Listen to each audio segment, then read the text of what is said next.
दोस्तों, जिसकी जैसी सोच वह वैसी ही कहानी रखता है। कोई परिंदों के लिए बंदूक तो कोई परिंदों के लिए पानी रखता है। उस इंसान से कभी झूठ मत बोलिए जिसे आपके झूठ पर भी विश्वास हो। दुनिया के तानों से कभी नाराज मत होना।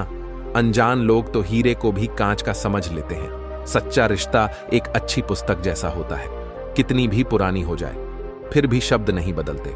कामयाबी के दरवाजे उन्हीं के लिए खुलते हैं जो उन्हें खटखटाने की ताकत रखते हैं। जो लोग सब्र करते हैं या तो वह जीत जाते हैं या फिर सीख जाते हैं। जिंदगी में एक दूसरे के जैसा होना जरूरी नहीं होता, एक दूसरे के लिए होना जरूरी होता है।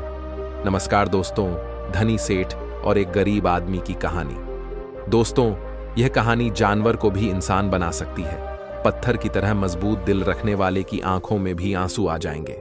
जिस गरीब आदमी को सेठ ने अपने महल के सामने एक रात्रि के आश्रय नहीं दिया, उस गरीब आदमी ने सेठ के साथ कौन सा व्यवहार किया, इस कहानी से समझते हैं दोस्तों। यह कहानी बड़ी ही शिक्षाप्रद, महत्वपूर्ण और ज्ञानवर्धक है। मेरा आपसे निवेदन है कि कहानी के अंत तक हमारे साथ में बने रहना। नमस्कार दोस्तों, बोधी थिंक स्टोरी 75.9 चैनल में आपका दिल से स्वागत है। किसी नगर में एक बहुत धनी व्यापारी रहता था। उसके पास इतना धन था कि अपने रहने के लिए उस व्यापारी ने कई महानुमा घर बना रखे थे। सेठ की सेवा के लिए उसके पास कई नौकर चाकर और कई तरह की सुख सुविधाएं। यदि सेठ को एक महल से दूसरे महल तक जाना होता तो वह घोड़े पर चढ़ करके, तथा सेठ का व्यापार पूरे नगर में फैला हुआ था और इसी कारण से उसे बहुत बार यात्राओं पर निकलना पड़ता था। परंतु सेठ इस व्यापारिक यात्राओं पर अकेला ही जाता था। किसी भी नौकर और अपने साथ किसी अन्य आदमी को लेकर के वह सेठ नहीं जाता था। इन यात्राओं के दौरान उसे कई बार घने जंगलों से होकर के निकलना पड़ता था और किसी सराय में उसे रुकना पड़ता था। सेठ को अपने किसी भी नौकर पर विश्वास नहीं था, इसीलिए हमेशा वह सेठ अकेला ही यात्रा करने के लिए निकलता था। इसी तरह सेठ के दिन बीत रहे थे। एक बार की बात है, रात के समय वह सेठ अपने महल के सामने एक दिन टहल रहा था। तभी उसके सामने से एक बूढ़ा व्यक्ति आता हुआ दिखाई दिया। उस बड़े व्यक्ति के कपड़े बहुत ही फटे पुराने थे। सिर पर वह गठरी को लादे हुए थे। जैसे ही उसने सेठ को देखा, उस बूढ़े आदमी ने जो गठरी अपने सर पर रखी हुई थी उसे उतार करके नीचे रख दिया और सेठ को प्रणाम करते हुए कहने लगा, श्रीमान जी, मैं बहुत दूर से आया हूं और मैं बहुत थक गया। यदि आप आज्ञा दें तो यहां रात काट लूं। उस बूढ़े व्यक्ति की बात को सुनकर कि सेठ कहा, यह मेरा महल है, कोई धर्मशाला नहीं। बूढ़ा व्यक्ति कहने लगा कि मैं केवल आपकी घर साल बाहर ही परा रहूंगा और सुबह होते ही यहां से मैं चला जाऊंगा। सेठ ने कहा, परंतु यहां तुम्हारी देखभाल कौन करेगा? उस बूढ़े व्यक्ति ने कहा कि मुझे किसी भी चीज की कोई आवश्यकता नहीं है, इसलिए देखभाल की कोई जरूरत नहीं है। सेठ ने कहा कि हमें क्या मालूम है कि तुम कौन हो। एक आदमी हमें रात भर के लिए तुम्हारी रखवाली के लिए यहां पर लगाना पड़ेगा। उस बूढ़े व्यक्ति ने कहा कि क्यों महाराज, ऐसा क्यों करना पड़ेगा आपको? तब सेठ ने कहा कि वह इसीलिए करना पड़ेगा कि रात को तुम कोई वस्तु उठा करके यहां से निकल ना जाओ। इस पर राम राम कहते हुए उस बूढ़े व्यक्ति ने अपने कानों को हाथ लगाया और सेठ को नमस्कार करते हुए अपने सिर पर उस गठरी को फिर से लाद लिया और वहां से चलने लगा। रात अंधेरी थी। आकाश में घने बादल छाए हुए थे। कभी कभी कुछ बूंदें भी होने लगती थीं। आंधी आने का डर था। वह बूढ़ा व्यक्ति बुरी तरह थक चुका था। उसके हाथ पैर काम नहीं कर रहे थे। उसका चलना फिरना कठिन था। परंतु सेठ के इन कट शब्दों ने उसे ऐसा घायल कर दिया था कि उसे अब उस नगर के किसी भी शहरी के पास जाकर के विश्राम करने का विचार छोड़ दिया था।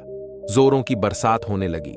जिस तरह रात का अंधकार बढ़ता जा रहा था, उसी तरह से बूढ़ा आदमी भी अपने सर पर गठरी को लादे हुए आगे चला जा रहा था। समय बीतता गया। कुछ दिनों के बाद वह सेठ अपने मित्रों और अन्य सेवकों के साथ एक दिन शिकार खेलने के लिए जंगल में निकल पड़ा। शिकार खेलते समय उसे अपना घोड़ा एक हिरण के पीछे उसने लगा दिया। बहुत ही प्रयत्न करने के बाद वह उसके हाथ ना लगा और इसी दौर में वह सेठ अपने साथियों से आगे निकल चुका था। जंगल घना था और घने जंगल में घुस जाने के कारण वह सेठ अपने नगर का मार्ग भूल चुका था। लगभग कई घंटों वह जंगल में भटकता रहा। इतने में ही रात हो गई। रश हो गई, आंधी चलने लगी और बादल छा गया। कोई भी ऐसा व्यक्ति नहीं था जो सेठ की किसी भी प्रकार से कोई सहायता कर सकता था। बेचारा थक करके चूर चूर हो गया। जब उसे कोई रास्ता नजर नहीं आया तो वह एक वृक्ष के नीचे बैठ गया। आंधी इतनी जोरों से बढ़ने लगी कि जंगल के जो वृक्ष थे वह सब टूट टूट करके गिरने लगे। आंधी के कारण अंधेरा बढ़ने लगा, हाथ को हाथ नहीं दिखाई दे रहा था। प्रकृति के इस कोप से घबरा करके सेठ का जो घोड़ा था वह अपने बचाव के लिए इधर उधर भागने लगा। घोड़े का मालिक इतना थक चुका था कि उसे होश नहीं था। थोड़ी देर के बाद आंधी जब कुछ कम पड़ गई, थोड़ी थोड़ी बरसात होने से चारों ओर जो फैली हुई धुल थी वह बैठ चुकी थी। आकाश भी साफ हो गया था। तब सेठ देखा कि उसका घोड़ा उससे वहां से जुदा हो चुका है। उस सेठ ने उस घुड्डे को देख करके खरीदा था और उस घोड़े से बहुत ही प्यार करता था। उसे पालने में उसने किसी तरह की कोई कसर नहीं छोड़ी थी। अब तो सेठ को घर पहुंचने की कोई भी उम्मीद नहीं थी। कहते हैं कि सवेरा होने के आसपास रात का अंधकार बहुत बढ़ जाता है और इसी तरह आशा और सूर्य की किरणों के पहुंचने से पहले निराशा और दुख का अंधेरा भी बहुत अधिक हो जाता है।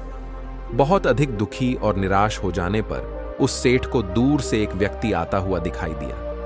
पहले तो उस व्यक्ति को देख करके वह सेठ सहम गया, कहीं यह कोई व्यक्ति चोर या ना हो जो उसे आकर के उसे लूट ले।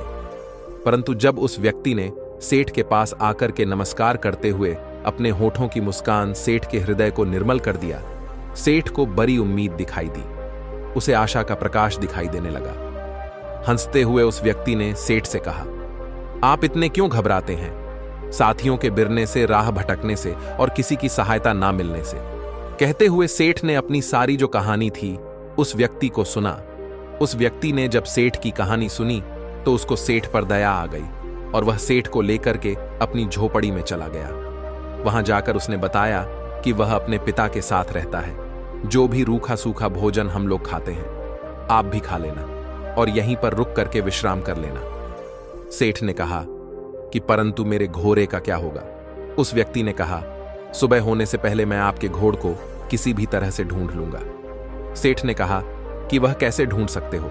यहां तो बड़ा घना जंगल है, इतनी अंधेरी रात है, तुम कैसे ढूंढ सकोगे? उस व्यक्ति ने कहा कि मैं इस जंगल कोने कोने से परिचित हूं। सेठ ने कहा, तो क्या तुम मेरे साथियों को भी ढूंढ सकोगे? उस व्यक्ति ने कहा, यदि वे इस जंगल में हुए तो मैं अवश्य ही उन्हें ढूंढ निकालूं। इस उत्तर को सुनकर कि उस अमीर सेठ बद्दा ही संतोष हुआ। उसके मन में बड़ी उम्मीद जगी और इस तरह से वह सेठ पूरी तरह से निश्चिंत हो चुका था। वह अब भी सोया नहीं था कि उस व्यक्ति ने सेठ के सामने एक दूध का कटोरा ला करके रख दिया। सेठ ने कहा कि यह क्या है महाशय? उस व्यक्ति ने कहा कि सेठ जी, यह हमारी बकरी का दूध है। सेठ ने कहा कि तुम्हारे पास कितनी बकरियां हैं? उस व्यक्ति ने कहा कि मेरे पास तो सिर्फ एक करी है। सेठ ने कहा, क्या एक बकरी इतना दूध दे सकती है? यह तो 1 किलो से अधिक ही होगा, तुम भी पियो। उस व्यक्ति ने कहा कि नहीं, पिताजी ने कहा है कि आज का जो भी दूध है वह केवल अतिथि सेवा में लगाया जा सकता है, आज हम लोग दूध नहीं पिएंगे। सेठ ने कहा कि ऐसा क्यों? उस व्यक्ति ने कहा कि हमारे यहां सबसे बढ़िया चीज दूध को समझा जाता है और अतिथि की सेवा में हम लोग इसको पेश कर देते हैं। मैं पिताजी का एक लौता पुत्र हूं और दूध हमारे यहां सर्वोत्तम भोजन समझा जाता है। पिताजी ने यह आपकी की सेवा में भेजा है। सेठ ने कहा कि तुम तो सचमुच देवता। सेठ की बात को सुनकर के वह व्यक्ति कहने लगा, नहीं सेठ जी, देवता तो बहुत दूर की चीज है, हम तो पूरी मानवता को भी नहीं अपना सके। उसकी बात को सुनकर के सेठ ने कहा, नहीं भैया, मानवता तो आप में कूट कूट करके भरी हुई है। इस तरह बातें करते करते वह सेठ सो गया। अपने अतिथि की सच्ची सेवा करने वाला वह व्यक्ति चुपके से उठा और हाथ में मसाल लिया और अपने अति के घोड़े को ढूंढने के लिए वहां से वह चल दिया। ढूंढते ढूंढ वह सुबह के समय के आसपास ढूंढा। वो ढूंढने के बाद आखिर उसे घोड़ा मिल गया। वह अपने अतिथि का घोड़ा लाकर के अपनी झोपड़ी पर लौट आया। जब उसकी मां ने देखा कि अतिथि का घोड़ा मिल गया है तो वह उठ करके घोड़े के लिए सारा डालने लगी। वह जानती थी कि घोड़ा जंगल से घास चढ़ करके आया होगा, परंतु फिर भी उसने अतिथि के घोड़े की सेवा करना अपना परम कर्तव्य समझा। घोड़े को यदि सारा ना मिलता तो शायद अतिथि सेवा अधूरी समझी जाती। सुबह के समय जब वह अमीर सेठ सो करके जगा तो उसने देखा कि उसका जो घोड़ा है वह सारा खा रहा था और अतिथि सेवक, वह व्यक्ति, उसके सामने हाथ जोड़ हुए कह रहा था, आज ईश्वर ने हमारी लाज रख ली। उसको सुनकर के सेठ ने पूछा कि कैसे। उस व्यक्ति ने कहा, सेठ जी, आपका घोड़ा सा कुशल मिल गया। यदि वह सामने की ओर निकल जाता तो शायद शेर उसे अपना शिकार बना लेता। इतना सुनकर कि उस सेठ ने उस व्यक्ति को बहुत सा धन्यवाद दिया। इस समय उस व्यक्ति की वृद्ध माता ने अतिथि के लिए दूध का कटोरा भर करके भेज दिया। दूध पी लेने के बाद सेठ घर लौटने की इच्छा प्रकट करते हुए कहा, मैं तुम्हारे पिताजी से मिलना चाहता हूं। वह नवयुवक अपने पिता को बुलाने के लिए गया। उसके पिता बिस्तर पर लेटे हुए आराम कर रहे थे। उस युवक ने पहुंच करके कहा कि पिताजी, जो अतिथि महाशय हैं वह आपको याद कर रहे हैं। उस पिताजी ने पूछा कि किस लिए। पुत्र ने कहा कि वे जानना चाहते हैं। पिता ने कहा, उनसे कहो कि कुछ दिन और ठहरे। पुत्र ने कहा कि मैंने कहा था, परंतु वह नहीं मानते। पिता ने कहा, अच्छा, तो उन्हें उनके घर तक छोड़ करके आओ। पुत्र ने कहा, जाने से पहले वह आपके दर्शन करना चाहते हैं। पिता ने कहा, बेटा, अच्छा, तो यही होगा कि मैं उनसे ना मिलूं। पिता की इस तरह की बात को सुनकर के पुत्र को कुछ आश्चर्य हुआ। उसने अपने पिता के सामने मुख से भी कोई शब्द नहीं कहा था। आज वह पिता को इस प्रकार देखने लगा मानो उसकी आंखों में शब्द कोई भी नहीं लिखा हो। पिता ने पुत्र के प्रश्न को पढ़ लिया और उसे धीरे से समझाते हुए कहने लगा, बेटे, तुम शायद यही पूछना चाहते हो कि मैं अतिथि से इस प्रकार दूर रह करके उसका निरादर क्यों कर रहा हूं। असल में मेरी इस बात में भी अतिथि का सत्कार का भाव ही भरा हुआ है। पुत्र ने पिता की बात को सुन करके कहा, मैं इस अनादर में आदर की भावना को समझ नहीं सका। पिताजी, पिता ने कहा, समझाओ भी कैसे? ऐसी कौन सी कठिन बात है जो मैं नहीं समझ सकता? पिता ने कहा, यह एक व्यर्थ घटना है जिसके बारे में बताना नहीं चाहता। पुत्र ने कहा कि अच्छा, तो अतिथि महोदय से आपके बारे में क्या कहूं? पिता ने कहा कि यही कि पिताजी बूढ़े हैं और रोगी भी हैं। वह बिस्तर से उठकर के चलने फिरने में अस है, इसलिए उनका बाहर आना कठिन है। पुत्र ने अपने पिता का जो संदेश था वह जाकर के उस सेठ को सुना दिया।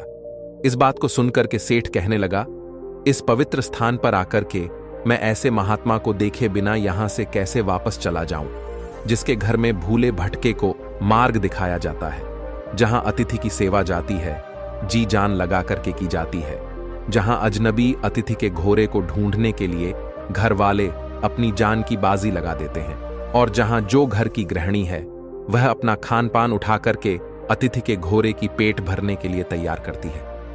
तुम्हारे पिता को देखकर ही मेरा जीवन सफल हो सकता है। का सदस्य पुत्र न पता तक पहुंचा दिया। अब बूढ़ा क्या करता, उसे सेठ के सामने आना ही पड़ा। सेठ ने देखते ही पहचान लिया कि यह तो बूढ़ा है जो कुछ दिन पहले उनके महल के सामने सर पर गठरी उठाए हुए आया था। एक रात के लिए उसने आश्रय मांगा था और सेठ ने उसे चोर तक कह दिया था। कितनी दानव थी उसके दुर्व्यवहार में। इस वृद्ध पुत्र ने अपनी मानवता का परिचय देकर कि उस सेठ के हृदय को बिल्कुल बदल दिया था। अमीर सेठ हाथ जोर करके खड़ा हो गया और अपने दुर्व्यवहार के लिए उस बूढ़े व्यक्ति से क्षमा याचना करने लगा। बूढ़े व्यक्ति ने कहा, आपकी ओर से क्षमा याचना का प्रश्न ही पैदा नहीं होता है, क्योंकि मैं बाहर आकर के आपको उस पुरानी घटना की याद नहीं दिलाना चाहता था। आपके आग्रह को मैं टाल नहीं सका, इसीलिए मुझे यहां आना पड़ा। इससे शायद आपको बड़ा दुख हुआ हो, अतः मुझे आपसे क्षमा मांगनी चाहिए। सेठ ने कहा, कितना ऊंचा है आपका व्यक्तित्व। इतना कहकर के वह अमीर सेठ उस वृद्ध के चरणों में गिर पड़ा। उसके नेत्रों से पश्चाताप के आंसू झर रहे थे, उसके होंठ फरफरा रहे थे, मानो वह यही कह रहे हो कि इस बूढ़े की झोपड़ी महलों भी ऊंची है, क्योंकि जहां मानवता का निवास। इसके बाद उस सेठ को सुरक्षित वह सेठ अपने घर में लौट आया। इस घटना के बाद उस सेठ का हृदय परिवर्तन हो गया। जहां कठोर हृदय वाला वह सेठ था, उसे किसी पर विश्वास और दया की भावना उसके मन में नहीं होती थी। वही सेठ बिल्कुल बदल चुका था। अब वह दीन और दुखियों की सेवा करता और उसके द्वार पर आने वाले जो भी अतिथि थे उनका पूरा स्वागत सत्कार करने लगा। सेठ का पूरा परिवर्तन हो चुका था। जो पत्थर दिल सेठ था वह पूरी तरह से पिघल चुका था। दोस्तों, उम्मीद करता हूं कि यह कहानी आप लोगों को अच्छी लगी होगी। कमेंट कर बताना कि कहानी कैसी लगी और प्यारा सा एक लाइक कर देना। वह चैनल को सब्सक्राइब जरूर कर लेना। नोटिफिकेशन बिल को जरूर दबा लेना कि एक और नई वीडियो आने के बाद आप लोगों के पास नोटिफिकेशन पहुंच जाए। और मिलते हैं एक और नई वीडियो में, तब तक के लिए दिल से धन्यवाद।